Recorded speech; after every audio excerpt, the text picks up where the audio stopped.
جس آدمی میں حوصلہ پیدا ہو جائے نا، ساری دنیا اسی کی ہے، اس کا سب سے گزارا ہو جاتا ہے۔ وہ میرے کارواں ہے۔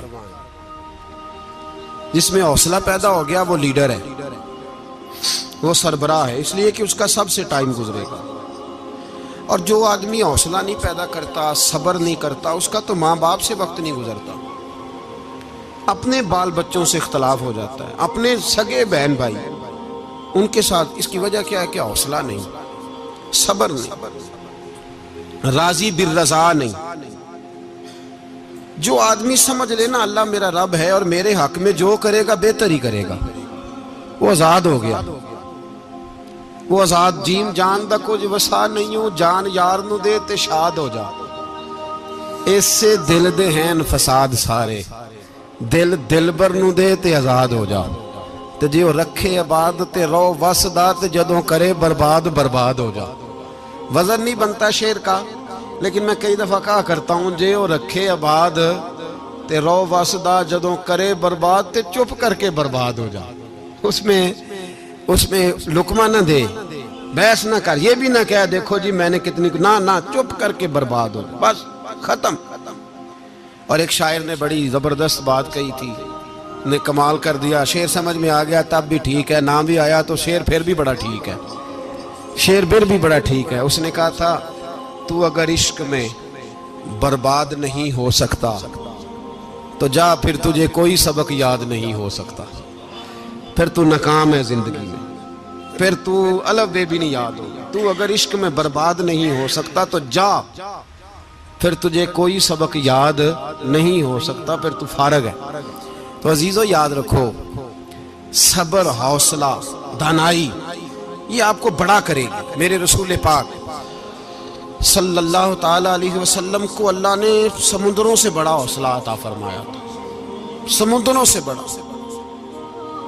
سمندروں سے بڑا مشکل ہوتا ہے بیٹی کے قاتل سے صلح کرنا، بڑا مشکل ہوتا ہے، بڑا مشکل ہوتا ہے کانٹے بچھانے والوں کے رستوں میں پھول بچھانا۔ اور بھائی یہ بڑا ہی مشکل ہے، بڑا بڑا۔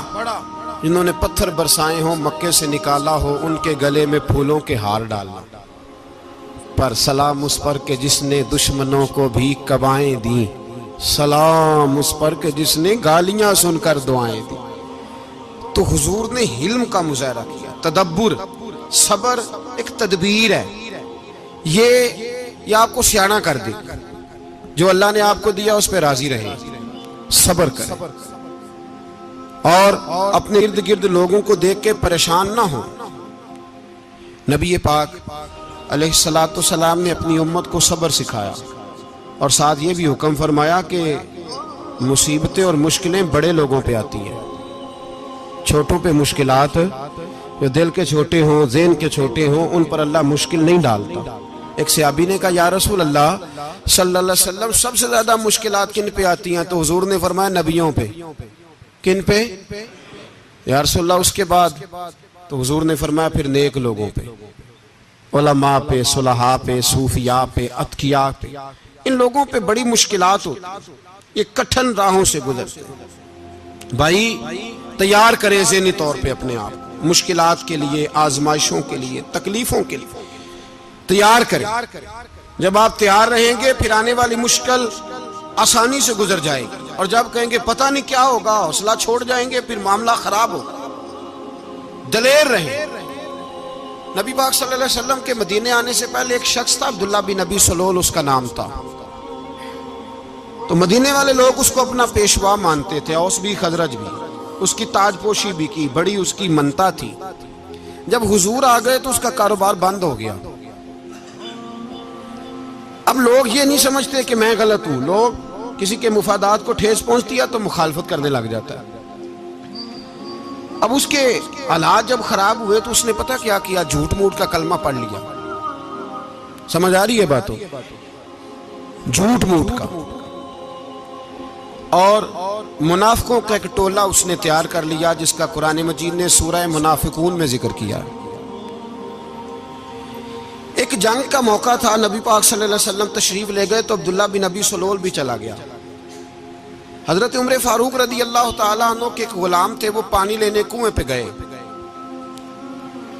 ادھر سے انصار میں سے، چونکہ حضرت عمر کے غلام مہاجر تھے، انصار میں سے ایک شخص پانی لینے پہلے سے آیا ہوا تھا، پانی بھرنے میں کوئی اختلاف ہو گیا، جھگڑا ہو گیا، مار کٹائی تک نوبت آ گئی۔ حضرت عمر کے غلام نے کچھ چیز مار دی، اس شخص کو زخمی ہو گیا، اس نے پکارا، عبداللہ بن ابی سلول نے سمجھا کہ موقع اچھا ہے، دوڑا ہوا آیا اور آ کر اس نے کہا انصار مدینہ بھاگ کے آؤ، جلدی آؤ، اور بڑے غلط جملے استعمال کیے، کہنے لگا اگر ان لوگوں کو تم اپنا بچا کچا کھانے کو نہ دیتے مہاجروں کو تو آج یہ تمہارے سر پہ نہ بیٹھتے، معاذ اللہ ایسی باتوں پہ کہا کرے، بولے یہ روزمرہ کی گفتگو میں عادت بنائیں، کوئی ایسی بات کرنی ہو تو معاذ اللہ استغفر اللہ کہہ کے کرنی چاہیے۔ اس نے کہا کہ معاذ اللہ اب ان کو بچا کچا نہ دیں تو یہ ہمارے سر پہ نہ بیٹھتے، شور کیا اس نے۔ ہمارے ہاں بھی سیانے بندے پنچایت کے لوگ وہ کہتے ہیں تو اس برادری کے بچے سے ہی مار کھا ہے، پتہ ہی نہیں چلا، جا اسے مار کے آ، سر پھاڑا، یہ کار پھوڑ دے اس کا سر اور دیکھ میں دیکھ لوں گا بعد میں جو ہوگا۔ یہ عقل مند لوگوں کے مشورے نہیں، یہ جاہل لوگوں کے مشورے۔ ناراض نہ ہونا، پر یہ نبی پاک صلی اللہ علیہ وسلم نے فرمایا ہے، حضور کا فرمان ہے۔ یہ کن لوگوں کا کام ہے؟ بول کے بتائیں، بول کے۔ پڑھے لکھے سیانے بندے اس طرح کے مشورے یہ بالکل نہیں دیتے، جاہلوں کا کام۔ پکارا، مہاجر سارے اکٹھے ہو گئے، انصار سارے آ گئے، اور جب انصار آئے تو مہاجرین کو بھی پکارا، مہاجر بھی آ گئے۔ اب وہ گتھم گتھا ہونے لگے تو کسی نے جا کے محبوب پاک کے کان میں کہا یا رسول اللہ وہاں تو مہاجر انصار لڑنے لگے، وہ پرانی لڑائیاں پھر سے جاگ گئی ہیں۔ نبی پاک تشریف لائے، حضور نے وہاں لفظ بیان کیے، فرمایا یہ تم نے کیا جاہلوں جیسا کام شروع کیا ہوا ہے، یہ کون سا کام ہے؟ اللہ کرے ہم سب اس کام سے باز آ جائے، آمین تو کہنا۔ اور تو اس برادری دے منڈے کوئی مار کھائے، برادری کیا ہوتی ہے؟ برادری تو تعارف کے لیے، اونچ نیچ کہاں سے آ گئی؟ کہا میرے رسول پاک علیہ السلام نے، فرمایا تم جاہلوں جیسے کام کر رہے ہو۔ صلح کرائی، بات رفع دفع کرائی، لوگ چلے گئے، معاملہ ٹھنڈا ہو گیا۔ لیکن عبداللہ بن سلول نے کہا کہ میں یہ موقع خالی نہیں جانے دوں گا۔ پھر گیا وہ اور جا کے انصار مدینہ سے کہنے لگا ایک دفعہ جا لینے دو مدینے، تم نے میری بات نہیں نہ سنی تو جو وہاں بڑے سردار بیٹھے ہیں ان سے بات کروں گا، اور معاذ اللہ ثم معاذ اللہ ہم ان بے عزت لوگوں کو مدینے سے نکال دیں گے، وہاں صرف عزت والے رہیں گے۔ یہ غلط جملے اس نے ادا کیے جس کو قرآن پاک نے سورہ منافقون میں بیان فرمایا ہے۔ اس نے یہ بات کی، ایک صحابی تھے حضرت زید رضی اللہ تعالیٰ عنہ، وہ سن رہے تھے، آ کے عرض کی یا رسول اللہ صلی اللہ علیہ وسلم عبداللہ بن ابی سلول تو اس طرح کہہ رہا ہے کہ مدینے جا کے عزت والے دوسروں کو نکال دیں گے، اور تم اگر اپنا بچہ انہیں نہ دیتے تو معاذ اللہ آج یہ ایسا نہ کرتے۔ حضرت عمر نے بھی سن لیا، حضرت عمر نے بات سن لی، تلوار نکالی اور دوڑے۔ حضور نے بازو پکڑا، فرمایا کدھر جا رہے ہو؟ کہا یا رسول اللہ اگر آج سزا نہ دی تو کل اور بات بھی کرے گا، اور اگر آج ایک قتل ہو گیا تو باقی سیانے بن جائیں گے۔ یا رسول اللہ مجھے چھوڑے، میں ماروں گا۔ حضور نے فرمایا عمر چپ کر، وہ جھوٹ موٹ کا کلمہ پڑھتا ہے، لوگ کہیں گے کہ محمد ابن عبداللہ نے اپنے ساتھی مارنے شروع کر دیے، چپ کر، حوصلہ کر، صبر کر، دلیری کر۔ حضرت عمر کہتے ہیں میری حضور کے کہنے پر میں ٹھہر تو گیا، پر وہ میرے اندر جو آگ لگی ہوئی تھی ٹھنڈی نہیں ہو رہی۔ کہتے ہیں میں چپ تو کر گیا۔ نبی پاک علیہ السلام نے پوچھا عبداللہ بن ابی سلول سے تو نے یہ کہا ہے؟ کہنے لگا حاشا وکلا میں نے بات ہی نہیں کی۔ ہاں، اب لوگ کہنے لگے کہ زید تو نوجوان ہے تو یہ بوڑھا آدمی ہے، چلو صحیح کہتا ہوگا۔ حضور بھی خاموش ہو گئے۔ اللہ پاک نے قرآن مجید نازل فرما دیا، فرمایا اللہ نے سن لی ان کی بات جنہوں نے یہ کہا ہے، اور پھر لفظ بڑے حسین ہے، فرمایا یہ کہتے ہم عزت والے ہیں؟ نہیں، وللہ العزت ولرسولہ وللمؤمنین، فرمایا عزت تو اللہ کے پاس ہے، اللہ کے رسول کے پاس ہے، اور عزت تو مومنوں کے پاس ہے۔ مومنین کے پاس عزت ہے. یہ قرآن پاک نے سارا مضمون بیان کر دیا کہ عبداللہ بن نبی سلول غلط کہتا ہے اور حضرت زید صحیح کہتے ہیں. حضور نے کچھ نہیں فرمایا، جا رہا ہے قافلہ. جب مدینے کی سرحد آ گئی نا، حدود مدینہ منورہ کی شروع ہوئی، تو عبداللہ کا اپنا بیٹا، اس کا نام بھی عبداللہ بن عبداللہ تھا، اپنا بیٹا اس کا بڑا مخلص جانثار غلام تھا میرے رسول پاک صلی اللہ علیہ وسلم کا. وہ تلوار لے کے مدینے کی حد پہ کھڑا ہو گیا اور کہنے لگا میرے باپ، تو نے اتنی بے ایمانی کے لفظ کہے کہ میں ان کو نکال دوں گا؟ کہے اپنی زبان سے کہ میں ذلت والا ہوں، رسول پاک کو اللہ نے بڑی عزت عطا فرمائی، کہے ورنہ میں تیری گردن کاٹ دوں گا. بول. کہے حضور بھی عزت والے اور نبی پاک کے غلام بھی عزت. کہے اپنی زبان سے کہے میرے رب کا یہ فرمان ہے وَرَفَعْنَا لَكَ ذِكْرَكَ، حبیب میں خود تیرے لیے تیری شانوں کو بلند فرما دوں گا. تو کہے تو دشمن ہو کے کہنے لگا میرے بیٹے مجھے معاف کر دے، مصطفیٰ تو بڑی عزتوں والے ہیں، ان کے غلام شانوں والے ہیں. جب بیٹا تلوار لے کے سامنے کھڑا ہوا، شہرت ہوئی، اب نبی پاک نے حضرت عمر کی طرف دیکھا، کہا عمر تیری بات صحیح تھی، اب جو ہوا یہ زیادہ صحیح تھا. وہ میں نے تجھے کہا حوصلہ کر، تدبر کر، وقت کا انتظار کر، یہ صحیح ہوا کہ وہ صحیح تھا. تو حضرت عمر فاروق کہنے لگے یا رسول اللہ میں گواہی دیتا ہوں آپ واقعی اللہ کے سچے رسول ہیں صلی اللہ. اتنی اچھی رائے. وقت فیصلہ کرتا ہے، تدبر سے چلے، دانائی سے چلے، علم پیدا کریں، بردباری. ہمیں کئی دفعہ سجدہ صاف کرنا پڑتا ہے، ہم جو کہتے ہیں بات اس کے الٹ نکل آتی ہے. ہم کسی شخص کے بارے میں کوئی تبصرہ کر بیٹھتے ہیں، کچھ عرصے کے بعد ہمیں پتہ چلتا ہے کہ وہ تو ایسا تھا ہی نہیں، ہم نے غلط بات کر. ہم بغیر تحقیق کے، بغیر تفتیش کے، حوصلہ نہ ہونے کی وجہ سے، صبر نہ ہونے کی وجہ سے ہم بہت سارے کام کر گزرتے ہیں، پھر ہمیں نقصان ہوتا ہے. اپنی زندگی میں علم نہ چھوڑیں، حوصلہ نہ. لڑائیاں ہوتی ہیں نا گھروں میں، اس کی وجہ خامد ہوتا ہے، بیوی نہیں ہوتی. یہ بات گھر جا کے بتانا کہ آج انہوں نے کہا. لڑائی کی وجہ کون ہوتا ہے؟ نہ بولو تسی، پر میں تے آنکھ ہی چھڑیا ہے، وہ تو ریکارڈ ہو گیا ہے. لڑائی کی وجہ کون ہے؟ جڑے باتیں لڑتے ہیں وہ کوندے ہی نہیں پے. وجہ کون بنتا ہے جی؟ کیوں بھلا؟ اس لیے کہ نبی پاک صلی اللہ علیہ وسلم نے فرمایا عورت کی اگر آدھی ہے تو تیری تو پوری ہے نا. جس کا مطلب ہے لڑائی اگر بچ سکتی تھی تو مرد کی وجہ سے بچ سکتی تھی، گھر میں امن ہو سکتا تھا. کہتے ہیں جی یہ بڑی بیوقوف ہے، میری سنتی نہیں. تو میں نے کہا جو اس سے بحث کر رہا ہے وہ سیانا ہے؟ بولیں. جو بحث کر رہا ہے وہ عقل مند ہے. بندہ تو چلو تھا وہ دانشور شیکسپیئر، باتیں بعض اوقات اس کی کچھ ایسی ہیں. اس سے کسی نے پوچھا تھا عورتوں سے کون جیت سکتا ہے بحث میں، تو اس نے کہا تھا وہ جو ان سے بحث نہ کرے، جو ان سے بحث. تو بھائی تو وجہ اس لیے کہ حوصلہ تو نہیں کرنا تھا. نبی پاک علیہ السلام نے فرمایا بی بی ٹیڑھی لکڑی ہے، سیدھی کرنے کی کوشش کرو گے تو ٹوٹ جائے گی. سیدھی تو پھر کتنا بیوقوف ہے جو پتھر سے سر رگڑ رہا ہے، کتنا نادان ہے جو یہ حرکت کر رہا ہے، دریا میں چھلانگ لگا کے کہتا ہے ڈوبوں گا نہیں. تو بھائی حوصلہ پیدا کرے، علم پیدا کرے. بہت ساری ایسی باتیں کرے کہ جس میں اشتعال آئے گا، فٹافٹ 3 لفظ طلاق کے دے دیے، اب بھاگا گیا مفتی صاحب کے پاس، اوہو 4 بچوں کا کیا بنے گا. اور یہ بات پکی ہے کہ بچوں کو صرف ان کی ماں ہی پال سکتی ہے، ان کی ماں. اور بات مجھے نہیں بھولتی، ایک شخص نے بیوی کو طلاق دے کے دوسری شادی کی. اس کا بیٹا تھا 10 سال کا. تو اس نے اپنے بیٹے سے کہا کہ بیٹے بتا پرانی اماں صحیح تھی یا یہ صحیح ہے؟ اس نے کہا نہیں ابا وہ تو جھوٹ بڑے بولتی تھی، یہ صحیح ہے. وہ جھوٹی تھی، وہ جھوٹ بڑے بولتی تھی میری سگی اماں، یہ سچ بولتی ہے. اس نے کہا وہ کیسے؟ کہنے لگا اس لیے کہ میں کوئی شرارت کرتا تھا تو میری سگی اماں مجھے تھپڑ مارتی تھی، وہ کہتی تھی تجھے روٹی نہیں دے رہی، جا دوڑ جا گھر سے.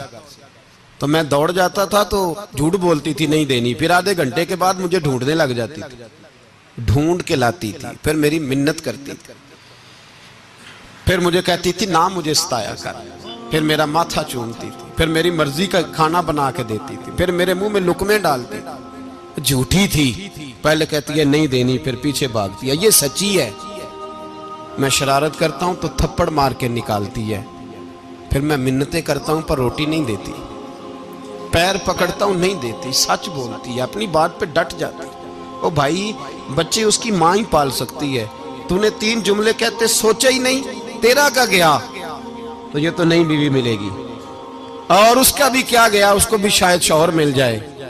ان پھولوں کی پرورش صرف ان کا مالی کر سکتا ہے، دوسرا کر سکتا تو نے حوصلہ ہی نہیں کیا۔ ٹھیک ہے غلطی بیوی کی تھی، پر تو مرد تھا نا، تیرے پاس تو دلیری تھی، فٹافٹی 3 طلاق کے جملے کہہ دیے۔ اور میرے رسول پاک علیہ السلام نے فرمایا جائز کام بڑے ہیں، پر طلاق جائز تو ہے، پر میرے رب کو پسند نہیں، اللہ کو پسند۔ تو نے مالی بگا دیا جس نے تیرے گھر کا باغ سینچنا تھا۔ تو بھائی یہ حوصلہ نہیں، درجنوں طلاقیں، 20 کیس، اور ابھی وہ شادی کے پورے کپڑے نہیں پہنے تو طلاق پہلو۔ اس کی وجہ یہ کہ حوصلہ نہیں، صبر نہیں، رضا نہیں، ہم احساس نہیں کرتے۔ اگر تو یہ سمجھ جائے کہ بس اللہ نے جو میرے لیے بہتر سمجھا مجھے دے دیا، صحیح ہے، میری آزمائش ہے، کیا ہے، کچھ ہے جو اس نے بہتر سمجھا مجھے، اس نے، پھر تو سکھی ہو جائے، تیرے لیے جینا آسان ہو جائے، پھر تو بہت ساری پریشانیوں سے، آزمائشوں سے دور ہو جائے۔ میرے نبی پاک علیہ السلام نے ہمیں حوصلہ کرنے کا حکم دیا، دلیری۔ 2-3 سال، شاید پچھلے سال یا اس سے پچھلے سال حج کے موقع پہ نا، ہمارے پاکستان میں تو بڑے بڑے انوکھے واقعات ہوتے ہیں، سننے سے کیا، میں کہتا ہوں وہ عبرت کے لیے ہوتے ہیں۔ جعلی ویزے لگوا دیے حج کے کسی ایجنٹ نے، اللہ کے مہمانوں کو بھی لوگ لوٹ لیتے ہیں، معاذ، جعلی ویزے لگوا دیے۔ اور مزے کی بات یہ ہے کہ پاکستانی ایئرپورٹ سے گزر بھی گئے وہ ویزے والے، اور احرام باندھے لوگ جدے پہنچ گئے۔ 4 آدمی تھے، انہوں نے ویزا دیکھا تو کہا نقلی، آپ کو واپس جانا پڑے گا۔ اگلی فلائٹ سے وہ لوگ واپس آئے۔ آپ مجھے بتائیے، ان کی جب وہ چھوٹے چھوٹے کلپ آئے، میڈیا نے ان کی باتیں سنی تو ان کے آنسو نہیں تھمتے تھے۔ ایک آدمی احرام باندھ کے گیا ہے، معمولی سمجھتے ہیں آپ؟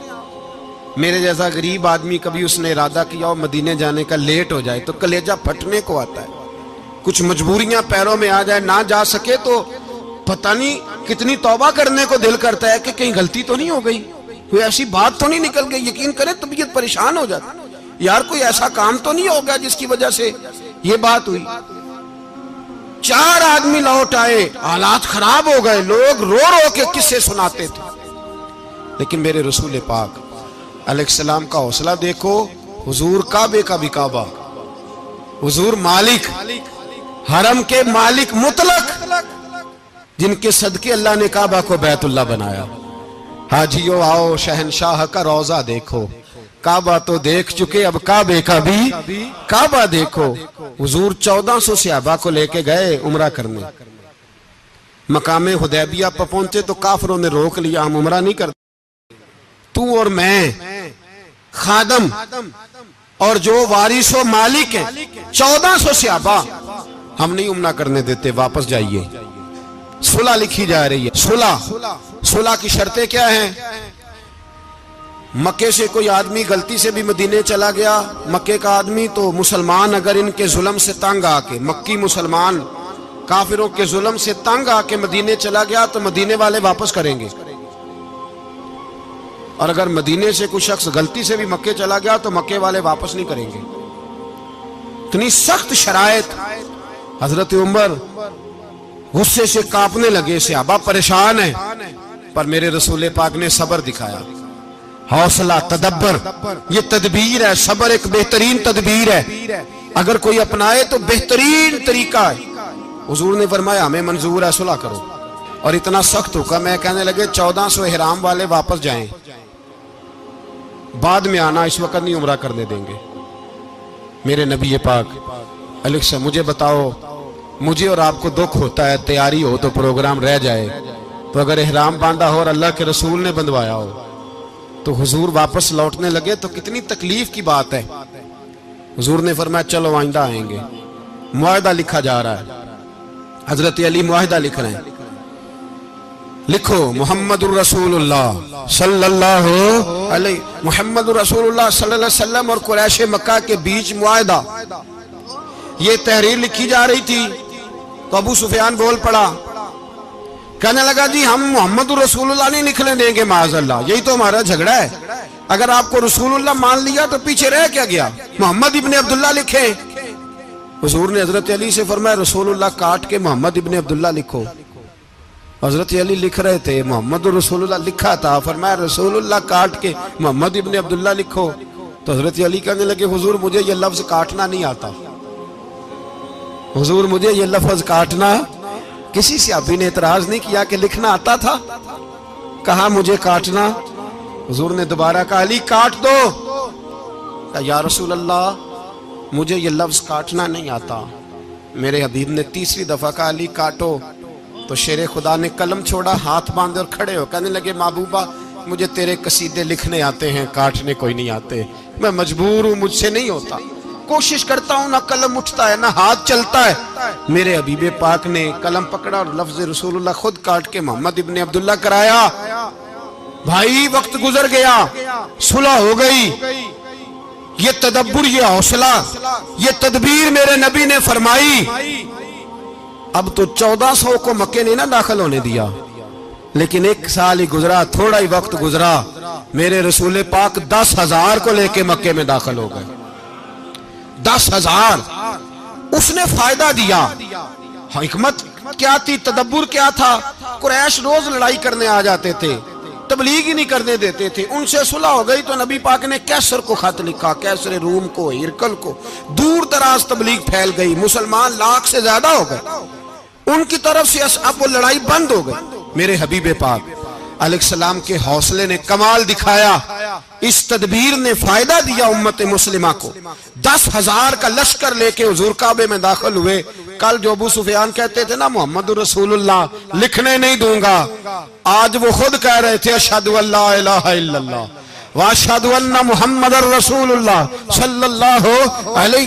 کل جو کہہ رہے تھے کہ میں یہ لفظ نہیں لکھنے دوں گا، آج ابو سفیان کی حویلی میں لاکھوں لوگ، ہزاروں لوگ بیٹھے تھے اور سارے کہہ رہے تھے محمد الرسول اللہ محمد الرسول اللہ محمد الرسول اللہ صلی اللہ علیہ وسلم. میرے محبوب کی تدبر نے، فقاہت نے، اور پھر کمال ہوا. 1400 کہاں اور 1,44,000 کہاں. 1400 کہاں اور 1,44,000. 1400 کو نہیں جانے دیا عمرہ کرنے.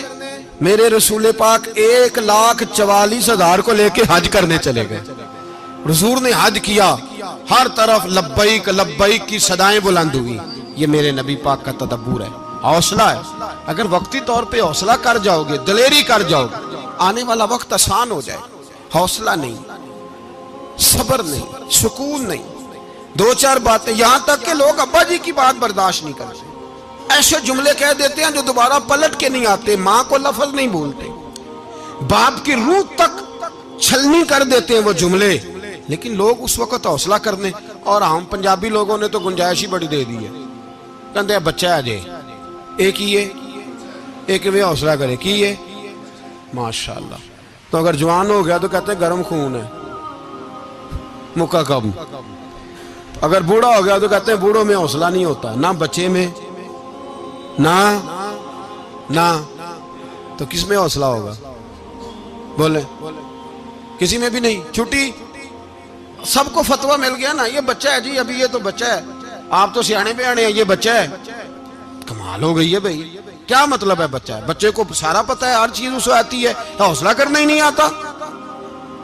اور پھر کہہ دیا وہ تو گرم خون ہے. وہ کیا بات کرتے ہو؟ گرم خون ابے کے گلے پڑ گیا گرم خون. اس کو کھڑا کرو نا ایس پی کے سامنے اور اس کو مار تھپڑ اس کے منہ پہ، تیرے گرم خون کا پتہ چلے.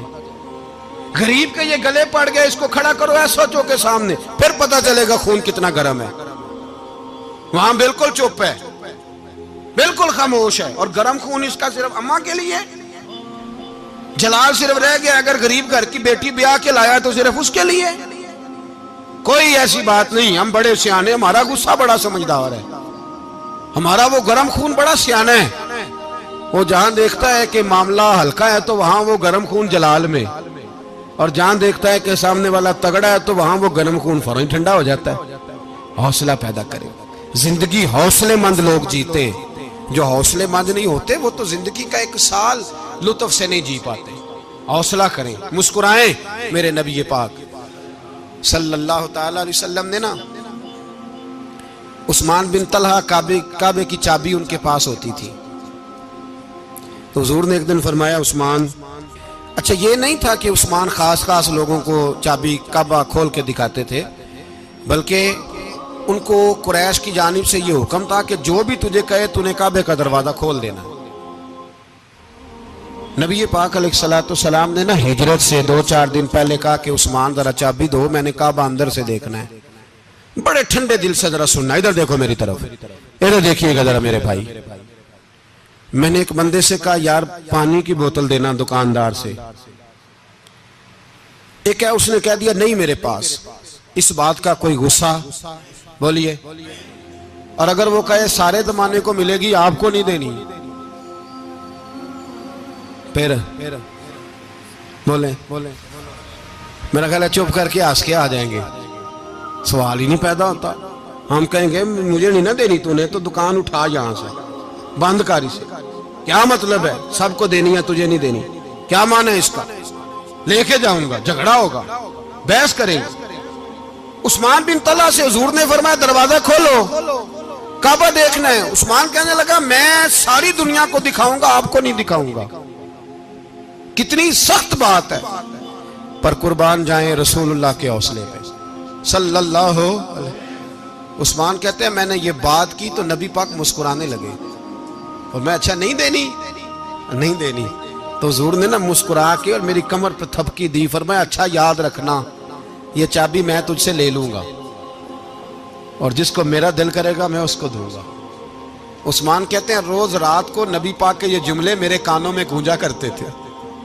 گونجتے تھے کہ حضور نے فرمایا۔ کہتے ہیں جس دن پتا چلا نا نبی پاک 10,000 کا لشکر لے کے آ رہے ہیں، تو ابو سفیان میٹنگیں کر رہے تھے، مکے کے سارے سردار تیاری کر رہے تھے، اور میرے کانوں میں ایک ہی لفظ تھا کہ حضور نے فرمایا میں چابی لے لوں گا، پھر جس کو میں چاہوں گا اسے دوں گا۔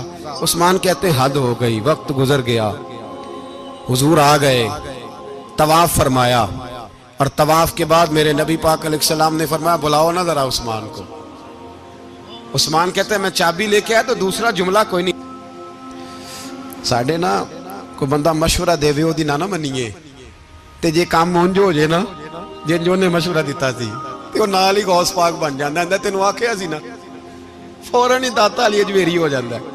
وہ کہندے تینوں پتہ نہیں میں کڈا ولی اللہ، تینوں میں آکھیا سی میں نہ کر، اور بندہ پریشان ہوتا ہے، کام الٹ ہو گیا، اور لاگوں آکھی جاندا ویکھو جی میں تے تانوں پہلوں ہی آکھیا سی جی۔ عجیب بات ہے، شیخ چلی کی طرح پیچھے پڑ جائے گا، میں نے تو پہلے ہی کہا تھا۔ او بس کر یار، اب تو خواجہ معین الدین اجمیری ہو گیا، بس کرو۔ مشورہ ہی ہوتا ہے، کسی کا مل جاتا ہے اور کسی کا نہیں لیا جاتا۔ فوری طور پہ بندہ اٹھ کے نا تو ولایت کی 4تھی سیڑھی پہ چڑھ جائے گا، کہے گا میں تو اب دالے وقت ہوں، میں قطب دورہ ہوں، میں نے تجھے کہا نہیں تھا۔ اب بس کر یار، کئی دفعہ مشورے صحیح ہوتے ہیں، کئی دفعہ صحیح بولیے۔ نبی پاک صلی اللہ علیہ وسلم کی احد کے دن خواہش یہ تھی کہ اندر رہ کے لڑنا ہے۔ جوان صحابہ نے کہا باہر جا کے لڑائی کرنی ہے، حضور نے باہر جا کے جنگ کی، بظاہر مسلمانوں کو شکست ہوئی۔ حضور نے ایک دفعہ نہیں کہا کہ میں نے تمہیں کہا نہیں تھا اندر رہنا ہے، بس ہو گیا جو ہو گیا۔ اب اس میں فٹافٹ اگلے کو حوصلہ دو، کوئی عرض نہیں یار۔ نبی پاک سب بولیے صلی اللہ علیہ وسلم، میرے حبیب پاک علیہ السلام نے نا کہا عثمان کو بلاؤ۔ عثمان آئے تو عثمان کہتے ہیں میں نے چابی دی تو میں تیار تھا کہ اب میری بات ہوگی اور رسوائی ہوگی، لیکن کہتے ہیں قربان جائیں مصطفیٰ نے تو یہ جملہ بھی نہیں کہا کہ میں نے تجھے کہا نہیں تھا، یہ بھی نہیں کہا۔ حضور نے چابی لی، کعبے کے بت صاف کیے، نماز پڑھی، واپس آئے، فرمایا عثمان میرا وعدہ تھا تیرے ساتھ کہ جس کو میں چاہوں گا چابی دوں گا، یہ لو چابی میں تجھے ہی دینا چاہتا ہوں، لے لو رکھ لو۔ عثمان کہتے ہیں وہ چابی نہیں میرے طرف آ رہی تھی، میری طرف ایمان آ رہا تھا، وہ چابی نہیں آ رہی، ایمان آ رہا تھا میری جانب۔ کہتے ہیں میرے ہاتھوں میں چابی آئی اور میری زبان پہ کلمہ توحید جاری ہو گیا۔ بھائی تدبر، حوصلہ، صبر، رضا، ہمیں تو ٹائم بھی نہیں گزارنا ہوتا. گھر کا ماحول، گھر کے اندر رہ کے لوگ دکھی ہیں، اس لیے کہ ہماری طبیعتوں میں حوصلہ نہیں، ایک منٹ کے لیے نہیں، ایک سیکنڈ کے لیے بھی ہم یہ برداشت نہیں کرتے کہ چلو تھوڑا انتظار کریں، وقت کو دیکھیں، موقع کو دیکھیں. میرے نبی پاک علیہ الصلوۃ والسلام پہ اتنی مصیبتیں آئیں کہ پہاڑ پہ آتی تو وہ ریزہ ریزہ ہو جاتے، لیکن کسی مقام پر بھی حضور علیہ الصلوۃ والسلام شکوہ کرتے نظر نہیں آتے. ہم غریبی کا رونا روتے ہیں، ہر چوتھا آدمی کہتا ہے بڑا غریب ہوں، لیکن میرے نبی پاک علیہ الصلوۃ والسلام نے چوتھے دن کھجور کھائی، سرکہ کھایا ہے اور موٹے بان کی چارپائی پہ آرام کیا ہے. حضرت عمر نے کہا حضور کتنی تکلیف ہے؟ فرمایا عمر کوئی تکلیف نہیں، تھوڑا سا تو وقت ہے، جنت میں جائیں گے، ساری نعمتیں اللہ نے ہمارے لیے تیار کی ہوئی ہے. راضی بالرضا، راضی بالرضا، کوئی کسی قسم کا مسئلہ نہیں. ہمیں آزمائشیں آتی ہیں، تکلیفیں آتی ہیں، بیماریاں آتی ہیں، لوگ چھوٹی چھوٹی بات پر پریشان ہو جاتے ہیں، ذرا ذرا سی بات پر شکوہ کرتے ہیں. میرے رسول پاک علیہ السلام نے فرمایا جب میرا رب کسی کو بیمار کرتا ہے تو 2 فرشتوں کو بھیجتا ہے، جاؤ میرے بندے کی تیمارداری کر کے آؤ. اللہ اکبر، خود رب بھیجتا ہے، جاؤ میرے بندے کی. تو مجھے بتائیے جب اللہ بھیجے تو پھر تندرست خوش نصیب ہوا کہ بیمار؟ جی تندرست پھر خوش نصیب کون ہوا؟ میرے نبی پاک صلی اللہ علیہ وسلم نے فرمایا رب 2 فرشتے بھیجتا ہے، فرماتا ہے پتہ کر کے آؤ میرے بندے کا اس کا کیا حال ہے، حالانکہ اللہ سارا ہی جانتا ہے. فرشتے آتے ہیں، واپس جاتے ہیں، رب کریم پوچھتے ہیں بتاؤ میرا بندہ کیا کہتا تھا؟ اللہ تجھے سارا ہی پتہ ہے، پر ہم سے پوچھتے تو بتا دیتے ہیں. وہ یہ کہتا تھا کہ میں اپنی رب کی رضا پہ بڑا ہی راضی ہوں، وہ تیری حمد کر رہا تھا، تیری تعریف کر رہا تھا، تیرا شکر کر رہا تھا، تیرے لیے کلمات حمد بیان کر رہا تھا. تو میرے نبی پاک علیہ السلام فرماتے ہیں، اللہ فرشتوں سے فرماتا ہے سنو پھر اگر میں اپنے بندے کو اس بیماری میں شفا دوں گا تو اس تندرستی سے زیادہ اچھی تندرستی دوں گا جو پہلے اسے عطا کی ہوئی تھی، پہلے سے اچھی صحت دوں گا، اور اگر اسے اس بیماری میں موت دوں گا تو پھر مرتے ہی اس کے لیے میں جنت کا فیصلہ فرما دوں گا. بھائی جب تو راضی بالرضا رہتا ہے، راضی بالرضا، بڑی سادی سی بات ہے بھائی. آپ گھر گئے روٹی مانگی تو اگر کسی نے کہا نا کہ اتنی تھکاوٹ ہے ٹائم پہ آیا کریں اس وقت، تو روٹی تو وہ بھی مل گئی پر اس میں لذت، وہ سکون نہیں، وہ سکون نہیں. میری اماں جی سالن پکا کے رکھ لیتی تھی تو روٹی جب بھی کوئی مانگتا تھا تو تازی بنا کے دیتی تھی، ان کی طبیعت تھی. تو میں اکثر ان سے کہتا کہ اماں جی پکا کے رکھ دیا کرو.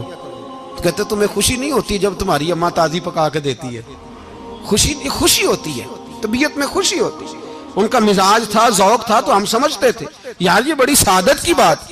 تو آپ گھر گئے رات کو تو گھر والوں سے کہا روٹی، تو فوراً اٹھے، فوراً، اور انہوں نے کھانا تازہ بنایا اور ساتھ یہ بھی کہا باہر سے نہ کھایا کرے بندہ بیمار ہو جاتا ہے. کتنی ٹھنڈک پہنچتی ہے آدمی کے دل کو، سکون ملتا. تو بھائی بیماری تو آپ نے کاٹ لی، لیکن ساتھ کہو ہو بڑا بیمار ہوں، میں نے تو اتنے گناہ بھی نہیں کیے، ظلم بھی نہیں کیا، کسی کو کچھ بھی. اب بیماری تب بھی کٹ گئی، پر بڑی آزمائش، مریض ڈاکٹر کے گلے پڑ رہا، اس کے لواحقین جھگڑے کر رہے، بیماری وہ بھی کٹ گئی. اور ایک بیمار وہ ہے جو چارپائی پہ لیٹا ہے اور کہتا ہے جس طرح میرا اللہ راضی اسی طرح میں بھی راضی. تو بیماری اس کی بھی کٹ گئی. حضرت یونس علی نبینا علیہ الصلوۃ والسلام نے ایک دن حضرت جبریل امین ملنے آئے تو جناب یونس علیہ السلام کہنے لگے اے جبریل، اللہ کے نیک بندوں میں جو اللہ کو اس وقت سب سے زیادہ پسند ہے نبیوں کے بعد، توجہ کرنا بات پر، جو سب سے زیادہ اللہ کو پسند ہے نبیوں کے بعد ولیوں میں، اور سب سے زیادہ اللہ جس کو اللہ کی بارگاہ میں عبادت گزار لکھا جاتا ہے، میری اس بندے سے ملاقات کراؤ. تو حضرت جبریل نے جناب یونس علیہ السلام کو ساتھ لیا تو ایک شخص کے پاس پہنچے جو آنکھوں سے اندھا تھا، دونوں ہاتھ اس کے سلامت نہیں تھے اور پورے جسم میں پیپ جاری تھی، ریشہ تھا. جب جا کے السلام علیکم کہا نا حضرت یونس نے، اس نے وعلیکم السلام کے بعد پہلا لفظ پتہ کیا کہا؟ اس نے کہا یا اللہ تیرا شکر ہے، یا اللہ تیرا، آپ بھی ادا کریں اللہ کا شکر، یا اللہ تیرا، اللہ تیرا شکر ہے۔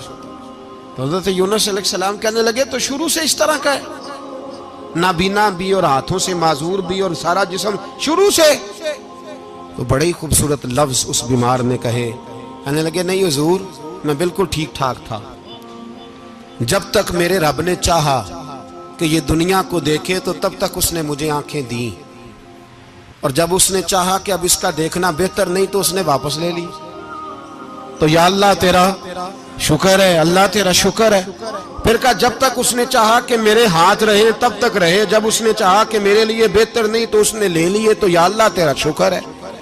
جب تک اس نے چاہا کہ میرا جسم صحیح و سلامت رہے تو رہا، اور جب اس نے چاہا کہ میرے لیے بہتر نہیں تو مجھے بیمار کر دیا، تو یا اللہ تیرا شکر ہے۔ تو حضرت یونس علیہ السلام کہنے لگے جبریل واقعہ یہ اللہ کا سب سے زیادہ شکر گزار بندہ ہے، سب سے زیادہ عبادت گزار بندہ ہے، سب سے زیادہ۔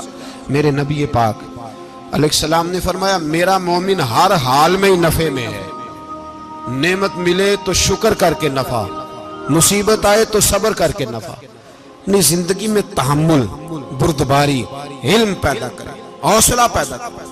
ہر آنے جانے والے شخص کے مزاج کے مطابق اسے نہ ملے، اپنا مزاج صحیح رکھے، اپنی طبیعت کے مطابق اپنے ماحول کو برقرار رکھیں۔ علم کے ساتھ گزارا کرو گے تو رشتہ داروں سے بھی بنی رہے گی، دوستوں سے بھی بنی رہے گی، ہر ایک سے تعلق رہے گا۔ اور اگر آپ کے اندر یہ حوصلہ نہیں تو پھر سارے معاملات پریشانی کا شکار ہو جائیں گے۔ یہ تو آج کا مضمون تھا۔ ہمیں نا لوگ مشورہ دیتے ہیں، کہتے ہیں پیر صاحب درویشوں کو سیاست کی بات نہیں کرنی چاہیے، دیتے ہیں نا مشورہ لوگ، جی تھوڑا تھوڑا بول دیں، تھوڑا تھوڑا دیتے ہیں نا۔ اگرچہ ہم ان کی بات نہیں مانتے، اس لیے کہ اقبال نے کہا تھا جدا ہو دین سیاست سے تو رہ جاتی ہے چنگیزی، جدا ہو دین سیاست سے تو۔ اور پہلا فکرہ یہ ہے کہ جلال بادشاہی ہو یا جمہوری تماشا ہو، جدا ہو دین سیاست سے تو رہ جاتی ہے۔ اس نے کہا جب سیاست اور دین علیحدہ علیحدہ ہوتے ہیں تو چنگیز خان اور ہلاکو خان پیدا ہوتے ہیں۔ سیاست جب تک مسجد کے اندر رہتی ہے تب تک پاک صاف رہتی ہے، وہ گندی ہوتی تب ہے جب مسجد سے نکل جاتی ہے۔ حضرت علی کے زمانے تک مسجد میں رہی، پاک صاف رہی، یزید باہر لے گیا تو گندی ہو گئی، حضرت عمر بن عبدالعزیز دوبارہ مسجد میں لے آئے تو پھر پاک ہو گئی۔ لیکن پھر بھی ایک ساتھی نے مجھے کہا تو اس کی بات میں، سب کی باتیں نہیں مانتا، اس کی بات میری سمجھ میں آئی۔ وہ کہنے لگا جی اصل بات یہ ہے کہ سیاسی تبصرے تجزیے ہم اخباروں میں ٹی وی پہ جا کے بیٹھے، جا کے بڑی مہربانی میری طرف دیکھیں، وہ ہم سنتے رہتے ہیں تو ہمارا دل کرتا ہے مسجد میں صرف ہم رسول اللہ کا پیار ہی سنیں۔ تو میں نے کہا یار تیری بات دل کو لگتی ہے، یہ بات صحیح ہے، چلو یہ نیت اچھی ہے، یہ تیرا نظریہ ٹھیک ہے، مان گئے ہم۔ میں چلا گیا دکاندار کے پاس اور میں نے اس کو جا کے کہا کہ گاڑی کا انجن کھولو، اس طرح کرو، اس طرح۔ اس نے کہا مولانا آپ جا کے نا گھر تو فقہ کی کتاب کھولیں، اس لیے کہ گاڑی کے انجن کے بارے میں آپ کو معلومات، یہاں اگر آپ نے یہ کام کرنا ہے تو اس کو پڑھیں، کسی استاد کے پاس ورکشاپ پہ آئیں، آپ کے ہاتھوں کو، منہ کو، چہرے کو مٹی لگے، دھواں لگے، گریس لگے، پھر آپ کو پتہ چلے گا انجن کیسے کھلتا ہے۔ صحیح کہہ رہا ہوں؟ نہیں صحیح کہہ رہا؟ دعا گلہ تو یہاں کر چڑی جائے، صحیح کہہ رہا ہوں جی؟ اگر مولوی کو اجازت نہیں سیاست کی بات کرنے کی، اور مولوی کو اجازت نہیں کہ انجن کی بات کرے، تو سیاستدان کو اجازت ہے دین کی بات کرنے کی؟ یہاں تو وہ آئے نا مدرسے میں پڑھے، پورا دین حاصل کرے، پھر وہ بولے تو پھر تو ٹھیک ہو گیا۔ لیکن جب اسے سورۃ اخلاص بھی سیدھی نہیں آتی تو فتوے دینے کی اس کو ضرورت ہے کوئی؟ بولے نا یار کیوں چھیڑتے ہیں سیاست؟ ہم نا پچھلے جمعے جلوس نکالنا چاہ رہے تھے ختم نبوت کی ترمیم کے حوالے سے، حکومت وقت نے کہا کہ ہم واپس لیتے ہیں، تو میرے بہت سارے دوستوں نے کہا جی نکالنا چاہیے، انہوں نے کیا کیوں؟ میں نے کہا یار لوگوں کو بھی پریشان نہیں کرنا چاہتے، ہماری اپنی سڑکیں ہیں، کسی کو بس ٹھیک ہے، انہوں نے واپس لے لی تو بات ختم ہو گئی، ہم مان گئے، تسلیم کر لیا۔ اتنا ہمارا مطالبہ ہے کہ اس آدمی کو ضرور سزا دو جس نے یہ ترمیم کی ہے، لیکن ہم نہیں کرتے، کوئی نہیں نکلے، نہیں نہ نکلے بولے ہیں۔ تو وزیر قانون صاحب کو کیا مصیبت بنی ہوئی ہے نیا فتویٰ دینے کی؟ کہ ہے کوئی شوق انہیں دینا چاہیے فتویٰ؟ کہتے نہیں نہیں مرزائیوں میں ہمارے درمیان تھوڑا ہی فرق ہے. مجھے یوں لگتا ہے کہ یہ جان بوجھ کر کوئی نہ کوئی ایسی شرارت کرتے ہیں جس سے لوگ اشتعال میں رہیں. جان بوجھ. حلم، حوصلہ، صبر ذات کے بارے میں تو ہے، لیکن اگر کوئی رسول پاک کی بے ادبی کرے تو پھر حوصلے کی بات ہے ہی نہیں. پھر تو جہاد کی بات ہے. اور میں دیانتداری سے مسجد میں باوضو بیٹھ کر جمعے کے دن مشورہ دیتا ہوں حکومت کو اور وزیر قانون کو مشورہ دیتا ہوں کہ نہ فرعون کی حکومت ساری زندگی رہی، نہ نمرود رہا، نہ جاج بن یوسف رہا، نہ یزید رہا. اور یار درباری بن کے حکمرانوں کی چاپلوسی کرتے کرتے تم یہاں تک آ گئے ہو کہ اب نبی پاک کی عزت کو آنچ ڈالنا شروع کر دیا ہے. اور آپ یقین کریں سیاسی جماعتوں کا اتنا برا حال ہے کہ ان کے لیڈر کے بارے میں کوئی بات کرے تو پاگل ہو جاتے ہیں یہ احتجاج کر کر کے. اور اس نے ڈائریکٹ کہہ دیا کہ ختم نبوت کا مسئلہ ہی کوئی نہیں، جو دین کی بنیاد ہے، کسی کو پرواہ نہیں. مجھے تو ان لوگوں کی فکر ہو رہی ہے جن لوگوں نے انہیں ووٹ دیے ہیں، وہ اللہ کو کیا جواب دیں گے. اور یہ اللہ ماشاءاللہ ساری سیاسی جماعتیں اس طرح کی. اور میرا وزیر قانون صاحب کو بھی مشورہ ہے کہ زندگی بڑی تھوڑی ہے، بڑی تھوڑی.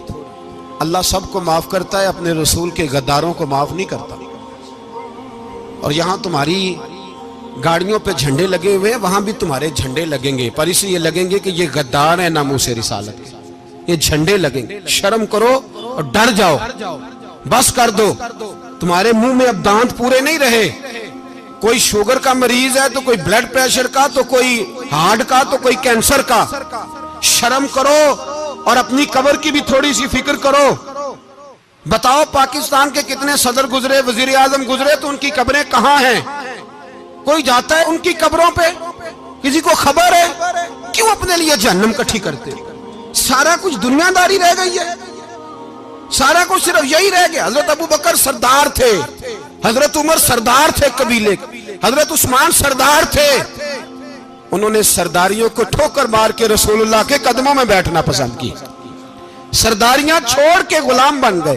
تم سرداریاں بچانے کے لیے رسول اللہ کی غداری کرتے ہو، شرم نہیں آتی. اور قوم شکوہ ہے مجھے ان لوگوں سے جو مولوی تو کہہ دیتے ہیں تو سیاست نکار، اور کسی سیاستدان کو منع نہیں کرتے کہ جب تجھے سورت فاتحہ بھی نہیں آتی تو تجھے کس نے اجازت دیا اتنی بڑی بات. اور میں نے پچھلے سے پچھلے جمعے بھی کہا تھا، پھر کہتا ہوں اور آن دی ریکارڈ کہتا ہوں، مرزائی کل بھی کافر تھے، آج بھی کافر ہیں اور قیامت تک. اور جو ان کے کفر میں شک کرے وہ بھی، اور پکا بے ایمان ہے، کافر ہے. وہ وزیر قانون ہو یا صوبائی ہو یا وفاقی ہو، من شک فی کفر ہی فقط کفر. جو مرزائی کے کفر میں شک کرے وہ بھی کافر ہے. ہمارے رسول آخری رسول ہے. ہم کسی کو یہ اجازت نہیں دیں گے کہ وہ ختم نبوت میں رکھڑا ڈالنے کی کوشش کرے. ہم کسی کو یہ اجازت ہے. اور تم نے قوم کو لوٹا، لوٹتے رہو. اب ایمان پہ ڈاکے تو نہ ڈالو. تمہیں دولت لوٹ کے پیٹ نہیں بھرا، اب ایمان لوٹنا شروع کر لیا. تمہارا فیکٹریاں لوٹ کر، قومی خزانہ لوٹ کر پیٹ نہیں بھرا. بھائی مانو اب دین بیچ کر اپنی حکومتیں پکی کرو گے. اور وہ لوگ بھی تیار ہو جائیں جو ان بے ایمانوں کو منتخب کرتے ہیں. ان سے بھی سوال کرے گا ختم نبوت کا موضوع قیامت کے دن کہ تم بتاؤ.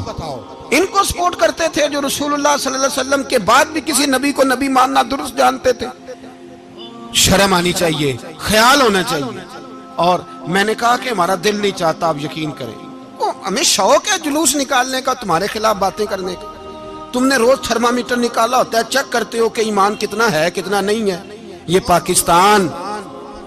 پاکستان اگر صوبہ سندھ ہے تو حضرت عبداللہ شاہ غازی کا ہے، اگر بلوچستان ہے تو حضرت بابا عبد الرحمان کا ہے، اور اگر پشاور ہے تو وہ صوفیاء کا ہے، اور اگر یہ دھرتی پنجاب ہے تو یہ داتا علی اجویری کی ہے، یہ بابا فرید الدین کی ہے. اس میں کسی غدار کو قبضہ کرنے کی اجازت بالکل نہیں ملے گی. اور ہم وہ لوگ بھی نہیں جو چپ کر کے اندر سوتے رہیں، قوم جو کرتی ہے کرتی رہے، ہمیں پرواہ نہیں. نا، ایسی کوئی بات نہیں. کوئی بندہ نہ سمجھے کہ انہیں ہوش نہیں، انہیں پتہ نہیں. ہمیں سارا کچھ ہی آتا ہے. پھر اگر کل کو کوئی ممتاز قادری پیدا ہو گیا تو شکوہ نہ کرنا. کل کو کوئی پھر سے آمر چیمہ نکل آیا تو شکایت نہ کرنا، یاد رکھنا۔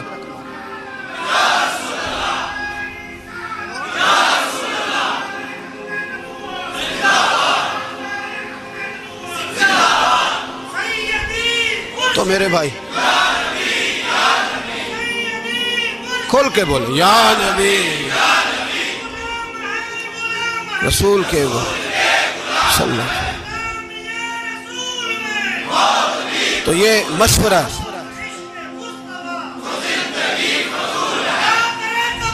جزاک اللہ، تو یہ تمہیں مشورہ ہے۔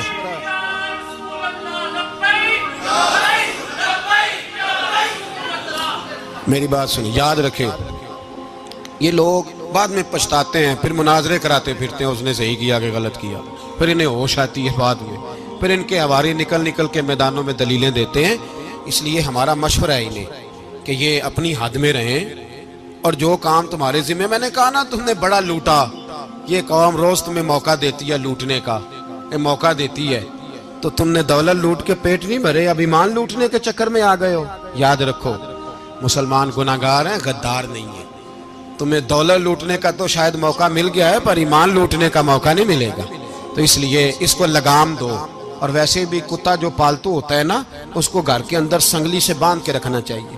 یہ تمہارے بوٹ چاٹتے ہیں، بھونکتے ہیں تمہارے حق میں، وزارتیں لیتے ہیں، ہم نے تو کوئی وزارت نہیں لی تم سے، اور نہ ہمیں شوق ہے، اس لیے کہ ممبری کیا کرنی ہے جس کو ممبر رسول عطا کر دیا جائے، اس نے کیا کرنی ہے یہ ممبریاں جس کو پکا ممبر رسول دے دیا جائے، تو اس لیے اس سے باہر آؤ۔ میں نے کہا بڑے بڑے نمرود، فرعون، قارون دفن ہے، تمہارا بھی نام تک نہیں ہوگا، بالکل نام نہیں ہوگا۔